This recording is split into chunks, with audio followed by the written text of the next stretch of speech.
존 파이퍼 목사님이 이 결혼신학이라는 책에서 디트릿 본헤퍼 목사님의 순교 이야기를 하셨습니다. 그 디트릿 본헤퍼 목사님이 1945년 39살에 순교하셨어요. 근데 그 순교하실 때 약혼자가 있었습니다. 그 마리아 폰 웨드마이어라고 하는 약혼 상태에 있었죠. 이 존 파이퍼 목사님이 그 본헤퍼 목사님의 순교 이야기를 말씀하시면서 실제에 이르기 전에 그림자는 건너뛰었다, 이런 표현을 쓰셨어요. 그 실제는 천국에서 주님과 함께 영생을 누리는 거고, 그림자는 이 땅에서 가정을 이루고 또 부부의 행복을 누리고 사는 것과 또 같은 것에 비유했죠. 그러니까 본헤퍼 목사님에게는 그 실제를 하나님이 먼저 주시려고 이 세상에서의 부부 생활은 건너뛰게 하셨다, 이런 뜻이기도 합니다. 실제로 우리의 삶에 있어서 부부 생활은 참 중요합니다. 그러나 그보다도 더 중요한 문제가 있을 수 있죠. 그래서 결혼을 하지 않거나 또는 결혼한 상태에 있는 어떤 하나님의 종과 성도가 순교하기도 하고요. 그리고 독신의 은사를 받은 사람도 있습니다. 사도 바울처럼. 그러므로 결혼이나 또는 가정 생활을 행복하게 영위하는 게 절대적이라고 말하기는 어렵죠. 심지어 요즘에는 이 부부 생활이 너무나 힘들어 하시는 그런 분위기 속에 있습니다. 그래서 결혼을 안 하려는 풍조도 있습니다. 결혼에 대해서 흔히 이런 이야기가 있죠. 혼자 외롭게 살 거냐, 결혼해서 지겹게 살 거냐, 둘 중에 하나밖에 없다. 어느 것을 택해도 만족스럽지 않은 그 둘 중에 하나밖에 없다고 생각하는 그런 세태에 우리가 지금 살고 있습니다. 실제로 부부 생활에 쉽지 않음은 너무 가까웠기 때문입니다. 남편과 아내 사이가 너무 가까운 관계니까. 맥스 루카에도가 쓴 예수님처럼이라는 책에 보면 매인병이라는 병이 나오는데, 이 매인병은 아주 가까운 사람들끼리 도무지 서로 거리를 두고 살기가 어려울 정도로 그렇게 살기 때문에 일어나는 고통스러운 일들. 예를 들면 부부관계가 그렇고, 부모 자녀 관계, 그리고 직장 동료, 이웃집, 아주 가깝게 지내기 때문에 그 사람들로 인해서 겪게 되는 여러 가지 관계의 어려움. 그래서 나타나는 증상이 분노 폭발이라든지 짜증스러움이라든지 또는 우울한 마음이든지 이런 증상들이 나타나는 것이라, 그 중에서 부부관계가 가장 어려운 관계인 겁니다. 매인병에 고통당하는 분들이 정말 많죠. 그러니까 부부관계가 다 좋은 건가, 이런 생각이 들만도 합니다. 그렇지만 성경은 부부 문제에 대해서 명확한 답을 주고 계십니다. 하나님의 아이디어로 우리에게 주신 아주 행복한 가정인 거예요. 만약에 우리에게 부부관계가 힘들기만 하다면 하나님의 아담과 하와를 부부로 그렇게 맺어주실 리가 없죠. 절대로 인생의 무덤 아닙니다. 부부관계는 하나님이 행복하게 살게 만드신 거예요. 단 하나 조건이 있다면 하나님이 만드셨기 때문에 하나님의 방법과 계획대로 부부 생활을 해야 하나님이 계획하신 그 은혜와 행복을 누릴 수 있다는 거죠. 그래서 베드로 사도가 지식을 따라 너의 아내와 동거하고, 그런 말씀을 하셨어요. 지식을 따르라는 말은 부부 생활에 우리가 알아야 될 지식이 있다는 겁니다. 하나님이 그냥 남자와 여자를 만드셔서 부부가 되어 살라고 하신 게 아니고, 어떻게 살으라 하고 부부 생활에 대해서, 가정 생활에 대해서 하나님이 행복한 삶을 사는 설계도를 주셨다는 거예요. 그게 성경 속에 있습니다. 그러니까 우리가 하나님의 말씀대로 사는 것이 대단히 중요해요. 여러분에게 만약에 여러분의 부부관계는 행복하십니까? 라고 이렇게 질문하면 선뜻 아멘, 그렇습니다, 이렇게 대답을 못 하실 분들이 꽤 있으십니다. 그러면 다시 한번 물어봐야 돼요. 당신들의 부부는 성경적으로 살고 있습니까? 물어봐야 돼요. 하나님이 가정을 세우셨으면 어떻게 사는 것에 대해서도 하나님이 말씀하셨습니다. 그런데 하나님이 어떻게 살라고 하는 것에 대해서는 관심이 없이 그저 내 마음에 들도록 그렇게 행복을 느끼도록 살게 해달라고 기도하거나 또는 그렇게 사는 것은 문제가 심각해지게 되는 거죠. 여러분, 서점에 가보면 가정생활, 부부생활에 대한 책이 꽤 많습니다. 성경이 가르치는 게 뭐냐? 굉장히 많이 팔린 책들도 있습니다. 혹시 그 중에 한 권 정도는 다 사서 보셨죠? 안타깝게도 많은 크리스천 부부들이 행복한 가정생활에 대한 성경의 가르침에 대한 책 한 권 읽은 적이 없으시다는 거예요. 그러면서 나는 행복한 가정이 되기를 원하고 행복한 부부생활을 하기를 원한다. 사실은 거짓말인 겁니다.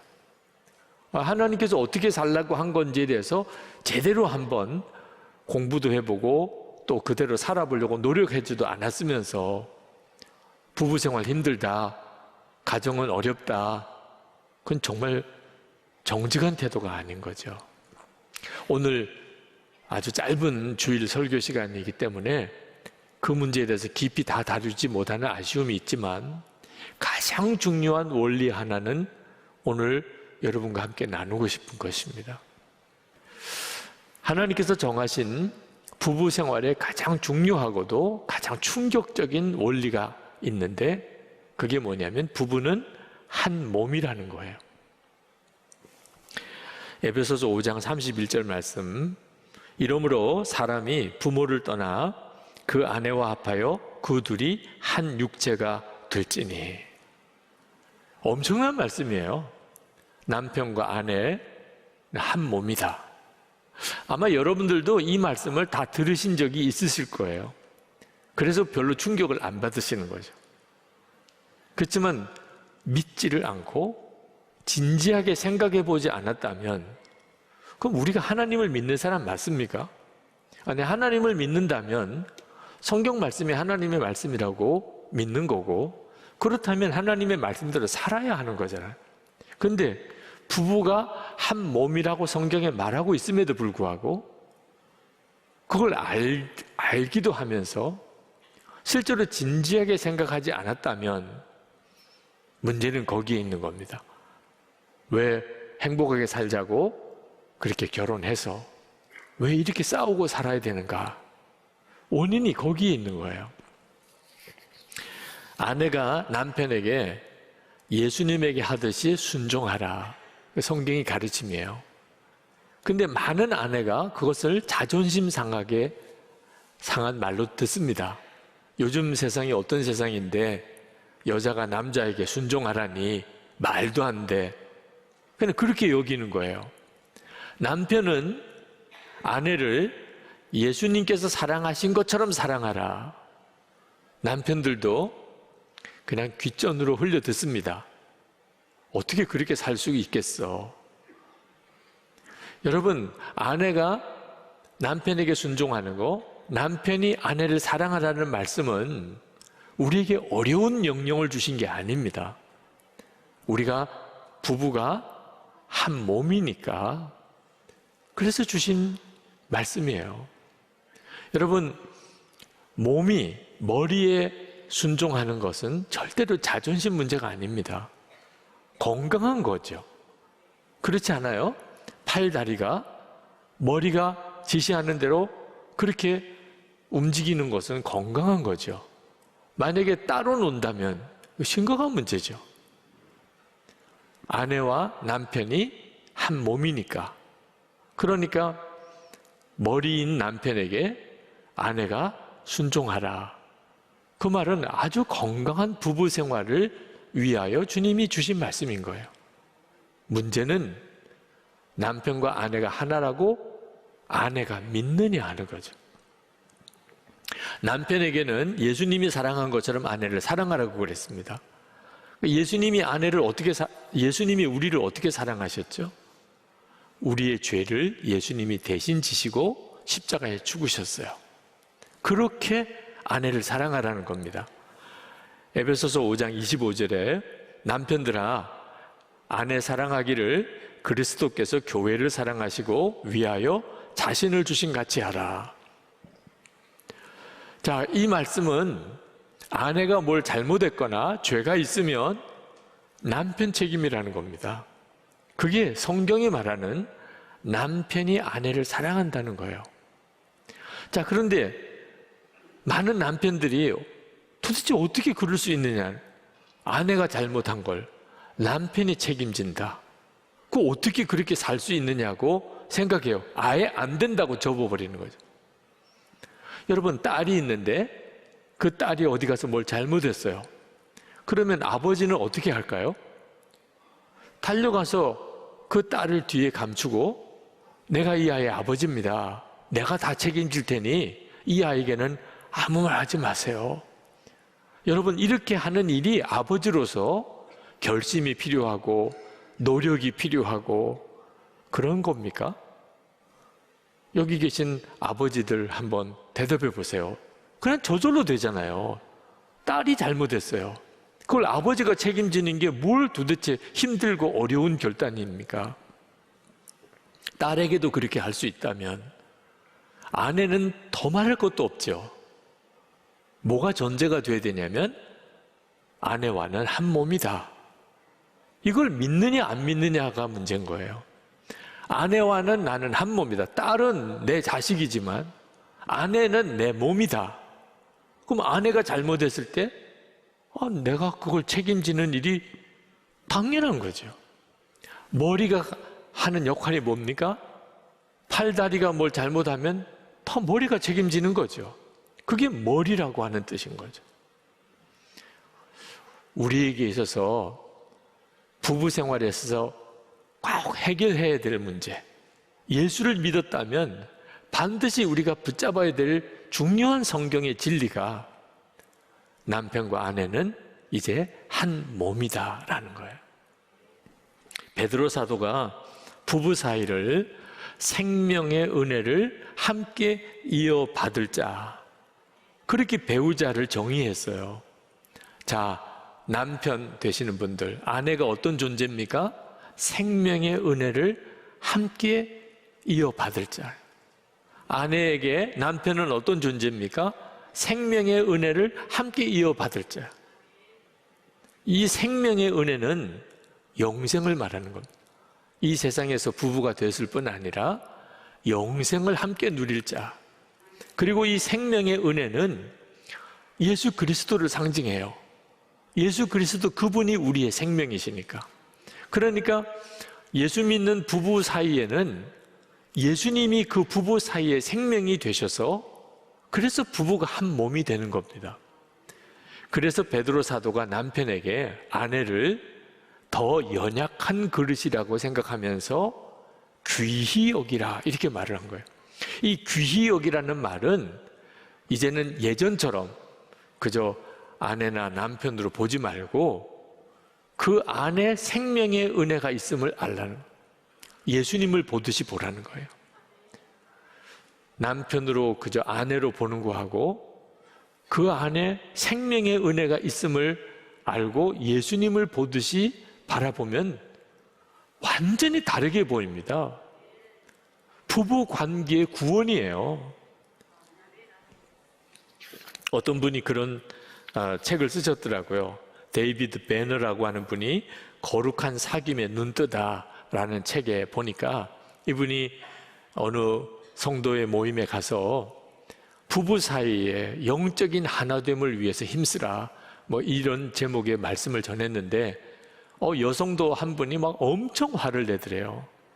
남편과 아내로서 이렇게 결혼해서 사는 것도 쉬운 일이 아닌데 여기에 영적으로 하나 되기를 힘쓰라고 죽으라는 겁니까, 우리? 하면 이렇게 화를 막 내더래요. 아니, 남편과 아내로서 사는 것도 이렇게 힘든데 여기에 또 하나 더 영적으로 하나 되기를 위해서 힘쓰라. 잘 몰라서 그런 거예요. 힘들게 살게 하려고 주신 계명이 아닙니다. 부부가 한 몸이다.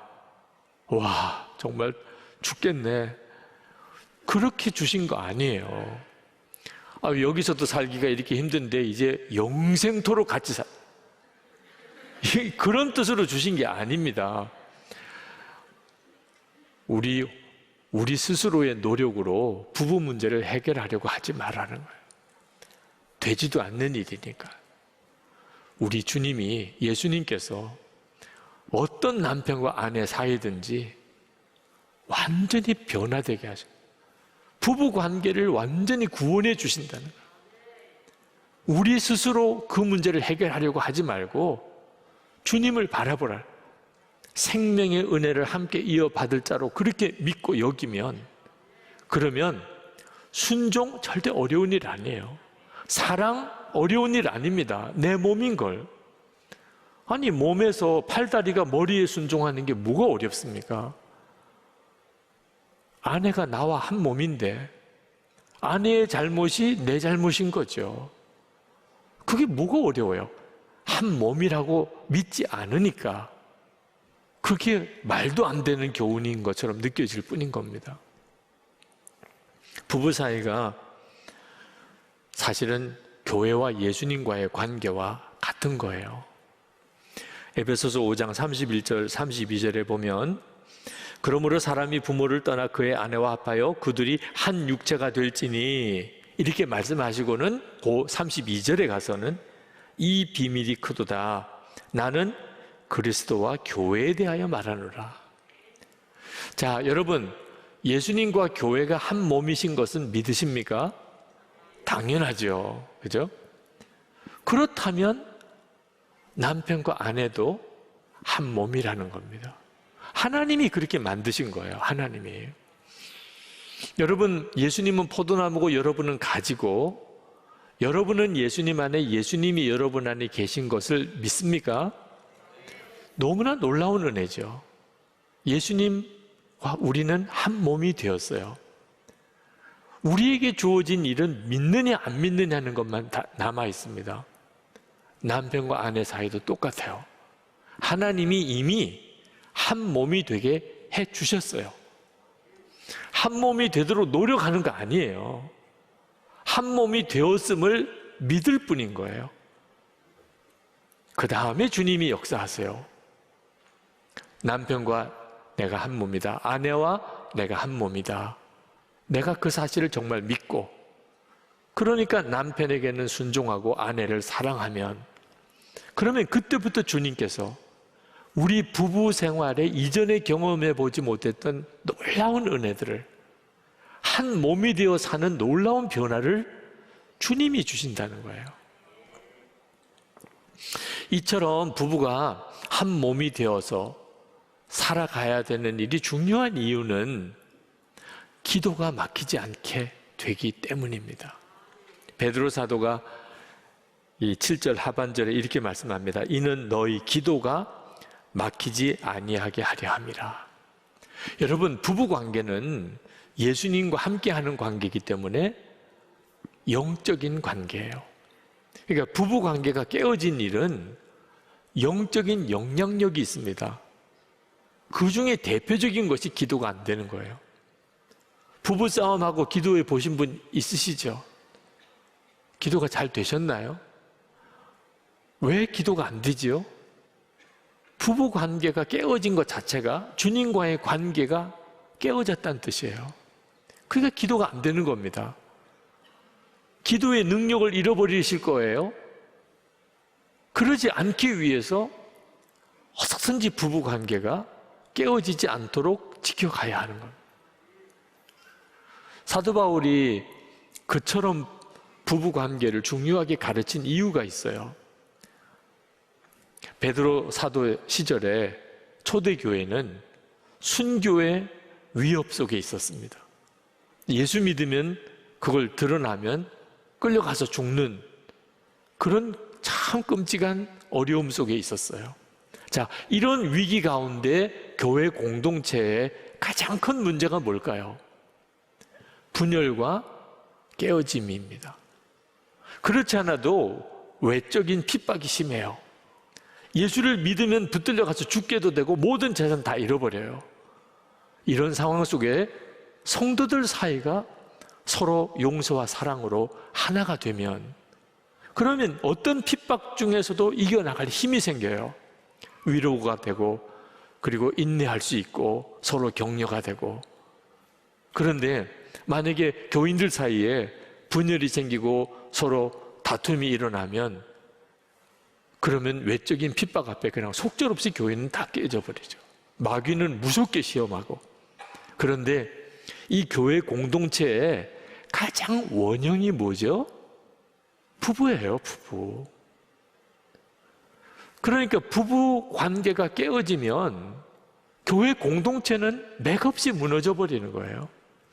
그러니까 베드로 사도가 성도들에게 그렇게 남편과 아내 사이에 서로 하나됨을 지키라고 권하는 겁니다. 이 문제는 베드로 때 이야기만 아니에요. 지금 우리들이 그때예요. 한국 교회가 큰 위기를 맞았다고들 하잖아요. 여러분들도 교회 문제를 심각하게 느끼실 겁니다. 자, 이런 때 우리가 어떻게 교회 공동체를 세워갈 수 있을까요? 부부 관계가 교회 공동체가 얼마나 영적으로 강한지를 그대로 보여주어요. 그래서 정말 담임 목사로서 여러분에게 간곡하게 부탁하는 거예요. 싸우지 좀 마세요. 여러분들이 싸우면 교회 공동체는 그 순간부터 기도 힘 다 잃어버려요. 맥없이 무너져요. 사람이 이렇게 많이 모인다고 꼭 교회가 영적으로 강한 게 아닙니다. 성도들의 가정 안에 부부 생활이 서로 정말 한 몸됨을 지키면서 기도의 힘을 부부가 가지고 있으면 그대로 교회는 영적으로 엄청난 힘을 가지게 돼요. 세상을 변화시킬 수 있는 힘이 교회에 있어요. 민족의 통일도 사실 교회에 달려있는 거예요. 근데 성도들의 가정의 부부 생활이 계속 서로 다투고 깨어져 있다면 수만 많은 거죠. 힘은 하나도 없는 겁니다. 예수님께서 해주신다는 거예요. 우리가 진짜 한 몸인 것을 믿으면, 그 다음엔 부부관계의 복은 주님이 이루신다는 거예요. 빌립보서 4장 13절에 능력 주시는 자 안에서 내가 모든 것을 할 수 있는, 여기 능력 주시는 자가 예수님입니다. 우리가 진짜 예수님 안에 있으면, 그러면 부부 사이에 가장 먼저 영향이 와요. 남편은 아내에게, 아내는 남편에게 순종과 사랑으로 하나가 돼요. 그러면 모든 것을 할 수 있다는 거예요. 여러분, 남편과 아내가 그 동해일기를 서로 나누고 지내는 것이 숨막힐 정도로 답답해 보이십니까? 아니면 진짜 행복한 모습이구나. 저희 부부를 보실 때 여러분은 어떤 느낌이세요? 그래서 여러분들에게 권해드리는 거예요. 가정 문제 해결될 수 있다. 어떤 부부도 예수님은 고치실 수 있다. 행복하게 살게 할 수 있다는 거예요.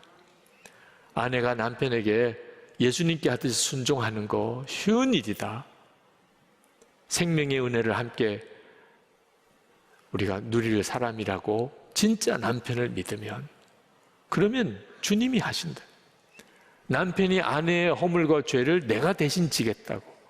얼마든지 가능하다.